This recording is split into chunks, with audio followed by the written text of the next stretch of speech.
Halo Sobat FTIK, selamat datang di podcast Tema FTIK. Kali ini kita mau ngobrol santai dan sharing cerita inspiratif nih bareng bintang tamu kita. Kira-kira kalian pada penasaran gak sih siapa bintang tamu kita hari ini? Dia itu seorang wisudawati terbaik se-FTIK. Sekarang kita langsung kenalan aja gak sih? Halo Mbak. Ya, halo Mbak Aza ya. Iya, namanya Mbak siapa? Ya, perkenalkan nama saya Marta Soliha ya, dari program studi pendidikan agama Islam Fakultas Tarbiyah dan Ilmu Keguruan Universitas Islam Negeri Profesor Kiai Haji Saifuddin Suri Purwokerto. Mbak, panggilannya siapa nih? Ya bisa Leha ya. Kalau teman-teman SD sama SMA Leha, tapi kalau teman-teman perkuliahan itu bilangnya tuh manggilnya Maratu atau Marah gitu. Tapi terserah banyak yang gampang yang mana. Oke. Gimana nih kabarnya Mbak Marah? Alhamdulillah sehat ya. Mbak gimana kabarnya? Alhamdulillah sehat juga. Ya. Tadi Mbak kesini jalan kaki atau naik motor? Oh, naik motor alhamdulillah. Mbak dari mana ini tadi? Ya dari itu ya, Pondok Darul Abror tahu kan ya? Iya. Terus mampir ke pom bensin terus langsung ke sini. Oh, itu berarti nggak lama ya Mbak? Sekitar berapa menit itu dari pondok ke sini? Kalau sambil ngantri bensin 15 menit sekitar. Oh, 15 menit. Kira-kira kita boleh tahu nggak sih gimana Mbak Marato itu? Gimana apanya Mbak? Profilnya gitu. Oh, profilnya. Iya. Gitu. Ya dari TK ya. Iya. Aku dulu TK-nya itu di Darussahadah, Bulus Kritik. Lulus atau selesai TK itu 2008. Terus SD-nya SD Negeri 2 Kritik, lulus tahun 2015. SMP-nya di SMP Negeri 1 Petanahan 2018. SMA-nya di SMA Negeri 1 Petanahan 2021 dan lanjut di S1. Sekarang lulus 2025 alhamdulillah. Berarti Mbak sekarang lulusnya termasuknya cepat ya? Kalau dilihat dari periodenya itu dari kelamaan lama apa itu namanya durasi kelulusan tuh aku kemarin baca 3 tahun 6 bulan 20 hari ya 3,5 tahun berarti ya bisa dihitungnya itu dari yudisium, proses yudisium. Keren juga ya, ternyata bisa kuliahnya cuma 3 tahun. Kalau sekarang Mbak lagi sibuk ngapain nih? Kalau sekarang ini kan belum dapat job ya Mbak ya, dan pengen ada mimpi untuk melanjutkan S2 karena alhamdulillah diberi kesempatan menjadi universitas terbaik di UIN, dapat beasiswa S2 di UIN Profesor Kiai Haji Saifuddin Suri Purwokerto ya di Pascasarjana. Nah, untuk mengambil kesempatan itu saya dari sekarang itu prepare Mbak. Prepare-nya itu dalam bentuk ikut webinar kepenulisan, terus melatih public speaking dan juga belajar bahasa Inggris gitu.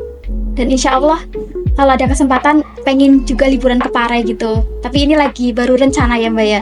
Jadi mempersiapkan untuk apa yang perlu disiapkan buat S2. Oh, hebat banget ya Mbak. Gimana sih Mbak rasanya kemarin pas waktu diumumin jadi wisudawan terbaik? Pas diumumin jadi wisudawan terbaik sih rasanya pertama bersyukur banget alhamdulillah, dan pastinya kan kaget ya Mbak ya, karena kita tahu bahwasanya teman-teman mahasiswa UIN Saizu itu kan hebat-hebat banget ya, apalagi dari beberapa fakultas, ada FEBI, anak dakwah, anak fu'ah, dan syariah yang tentunya banyak banget yang mereka itu udah pernah lomba bahkan tingkat internasional gitu ya Mbak ya. Dan pastinya sangat bangga dan bersyukur, dan juga itu merupakan suatu apresiasi bagi diri sendiri karena alhamdulillah usaha dari semester 1.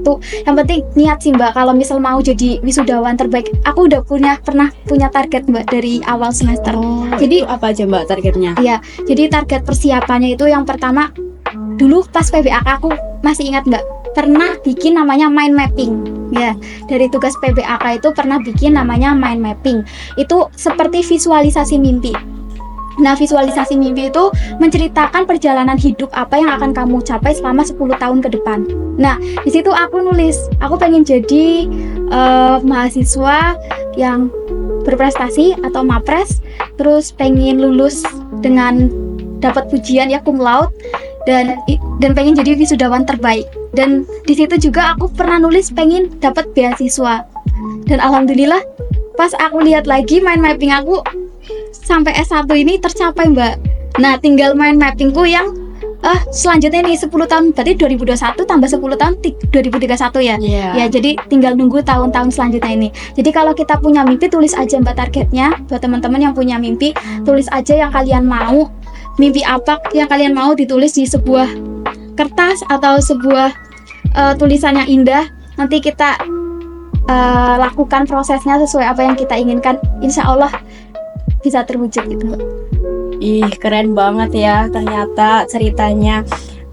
Selama perkuliahan ini, Mbak, itu nggak sih kadang kayak ngerasa lah bad mood gitu atau gimana? Itu cara ngatasinnya itu gimana, Mbak? Kalau misal bad mood, ya namanya manusia ya Mbak ya, Iya. semua pasti pernah ngerasa down gitu. Tapi alhamdulillah ya, karena aku itu tinggal di lingkungan yang positif, karena lingkungan yang sangat suportif itu memberikan energi yang positif ya Mbak ya.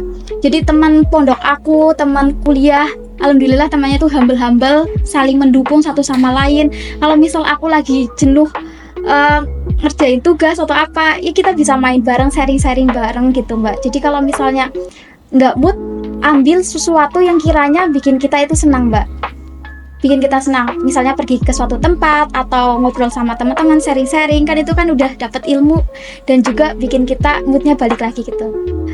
Terus kalau misal selama kuliah ini yang bikin Mbak ngerasa selalu bikin semangat itu apa? Yang bikin selalu semangat yang Iya. pertama adalah orang tua Mbak. Coba bayangkan ya Mbak ya, kalau misal kita lagi bener-bener down, nggak mau ngerjain tugas, udah nggak mau pokoknya kayak lagi down banget, entah itu masalah dalam perkuliahan, masalah pertemanan gitu ya Mbak. Tapi itu jangan menjadi suatu penghambat, karena kita tahu ada harapan orang tua di rumah yang menanti kesuksesan kita ya Mbak ya.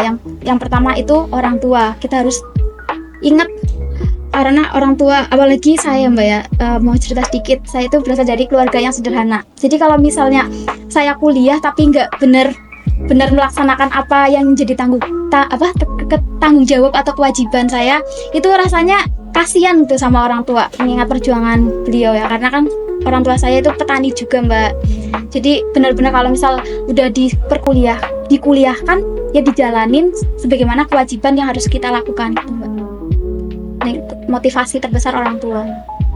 Berarti selama kuliah ini dorongan terbesarnya itu dari orang tua ya Mbak. Iya. Selain itu ada support system yang lain nggak sih Mbak? Support system ya Mbak.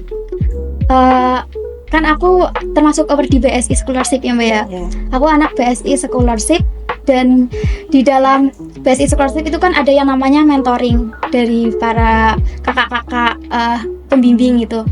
Dan mentor aku itu sering buat motivasi sama teman-teman di BSI semuanya gitu. Jadi dari BSI itu benar-benar digembleng biar anak-anak BSI itu semuanya itu bisa mewujudkan cita-citanya, biar memiliki semangat hidup gitu Mbak. Kita juga di BSI ditarget punya impian, kayak punya prestasi setiap bulan gitu. Nanti kita sharing pencapaian nanti di feed IG gitu. Jadi ada motivasi, banyak apresiasi yang diberikan. Jadi itu juga termasuk sebagai support system selama saya di kuliah. Oh gitu. Untuk Mbak punya nggak sih tips-tips nih buat teman-teman FTIK yang lagi pada ngerjain skripsi atau lagi pada ngerjain tugas, itu Mbak punya tipsnya tersendiri nggak sih? Oh iya, bagi teman-teman ya yang lagi ngerjain tugas skripsi, dari aku tuh yang namanya skripsi itu biasa lah ya, kayak tugas bikin makalah gitu. Tinggal kita niat dari sekarang. Kalau misal udah dapat judul, udah dapat pembimbing, langsung dikerjakan, jangan ditunda-tunda. Nah, kalian itu harus punya target. Misal 1 minggu itu bisa ngerjain 1 bab. Dalam 1 bulan target 1-3 bab atau 4 bab. Nah, kalau udah dikerjain langsung dikasih ke pembimbingnya. Nah, itu biar kita maksudnya konsisten ya. Terus kalau udah bimbingan dalam 1 bulan, untuk bulan berikutnya bimbingan lagi. Jangan sampai 1 bulan itu benar-benar kosong Mbak. Itu sangat berpengaruh nanti kepada kemalasan kita. Kayak udah ketergantungan loh. Iya. Jadi harus benar-benar konsisten, itu dikonsistenkan. Terus kalau udah konsisten dalam bimbingan, jangan lupa berdoa ya, berdoa dan usaha gitu Mbak. Pokoknya kita jalin jalanin aja apa yang kita lakukan di dalam proses skripsi, dan kita udah punya target dan harus pintar-pintar memanage waktu gitu Mbak. Manage waktu itu penting banget. Dan pastinya kalau misal mau target teman-teman yang mau pengen lulus di semester 8 atau semester 7, kalian bisa menargetkan munakosah di semester 7 dan sempro itu di semester 6. Iya, insya Allah kalau kalian sempronya di semester 6 dan munakosahnya udah di semester 7, kalian bisa lulus di semester 7 maksimal banget di semester 8 gitu. Jadi harus pintar manage waktu dan sering melakukan bimbingan dan konsisten, dan juga jangan lupa berdoa. Nah, bagaimana sih cara Mbak mengatur waktu itu? Iya, cara aku memanage waktu pertama ya Mbak, namanya manage waktu, kita kan manusia diberi kesempatan memiliki waktu yang sama ya, 24 jam. Nah, bagaimana cara kita manage waktu? Yang pertama, sebelum tidur itu bisa ditulis di list kertas atau HP gitu, tentang kegiatan yang akan kita lakukan di hari selanjutnya. Nah, biasanya kalau misal benar-benar bentrok Mbak, kan biasanya ada deadline bareng-bareng gitu, gimana gitu ya. Ini ada jadwal organisasi, ada jadwal ngampus gitu. Nah, itu bagaimana cara kita manage waktunya.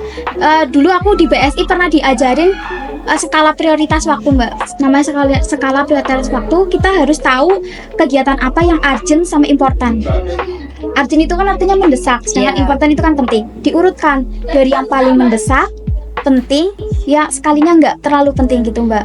Nah, udah dipetakan ini di kuadran apa yang kotak-kotak gitu. Nah, kalau udah, nanti kita bisa di list nih satu-satu. Yang sekiranya itu penting banget diurutkan di paling atas, yang sekiranya nggak terlalu penting di paling bawah gitu Mbak. Nah, dari situ kita bisa memanage waktu, bisa mengambil kira-kira yang harus dilakukan, yang mana dulu kegiatannya, yang perlu nanti, maksudnya yang nggak terlalu penting kegiatannya bisa disampingkan dulu gitu. Jadi kalau misal mau benar-benar memiliki waktu yang terarah, kita harus punya jadwal kegiatan setiap harinya.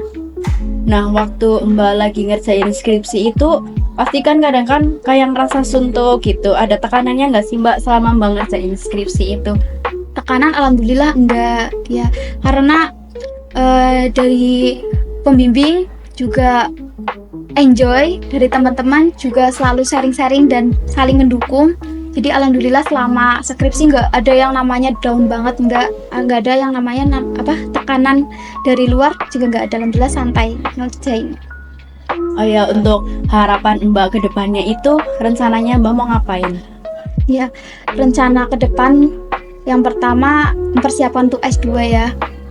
Terus kalau sudah S2 insya Allah mau daftar jadi dosen ya, PNS.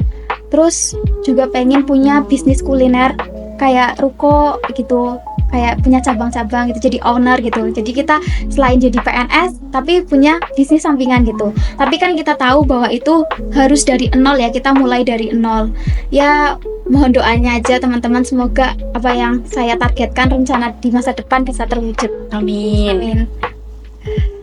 Mungkin boleh nggak sih Mbak kasih tips nih buat sobat-sobat FTIK yang mau mengerjakan skripsi atau ngerjain tugas atau apapun itu?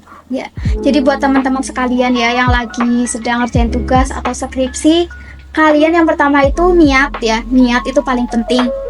Niat yang kedua itu punya tujuan. Nah, tujuan itu ditarget dari sekarang. Kalian itu mau kira-kira lulusnya mau semester berapa gitu. Nah, kalau udah punya target, terus lakuin, bikin jadwal yang konsisten ya untuk bimbingan. Terus kalau misal lagi jenuh atau kurang mood, bisa cari tempat yang nyaman gitu buat ngembaliin moodnya, dan bisa self reward ya. Kalau kita udah ngerjain sesuatu, kita bisa beri self reward untuk diri sendiri gitu. Terus buat teman-teman sekalian, jangan takut untuk mencoba hal baru ya, karena ketakutan itu adalah penghambat buat diri sendiri. Terus kalian jangan takut untuk mencoba, karena ketika kalian mencoba ada kemungkinan 50% keberhasilan dan 50% kegagalan. Tapi bayangkan kalau kalian tidak mau mencoba sama sekali, yang terjadi adalah 100% kegagalan dan 0% keberhasilan. Jadi jangan takut mencoba, karena itu masih ada harapan. Dan buat buat kalian ya yang lagi bingung untuk melakukan sesuatu, ayo coba sekarang mumpung masih ada waktu, Kak, dan teruslah bersemangat dan disertai dengan doa gitu. Wah, berarti itu tadi tips termasuk sama semangat nih ya Mbak buat para Ya, teman-teman yang lagi pada ngerjain tugas, ngerjain skripsi gitu ya. Mungkin kiranya cukup sampai di sini aja kali ya Mbak perbincangan kita. Mungkin nanti bisa disambung episode berikutnya lagi. oke, terima kasih Mbak Aza. Terima kasih juga ya Mbak atas cerita sharingnya yang sangat menginspirasi ini. Ceritanya sangat luar biasa sekali. Oke, terima kasih Sobat FTIK yang sudah menyaksikan. Kembali lagi di episode selanjutnya.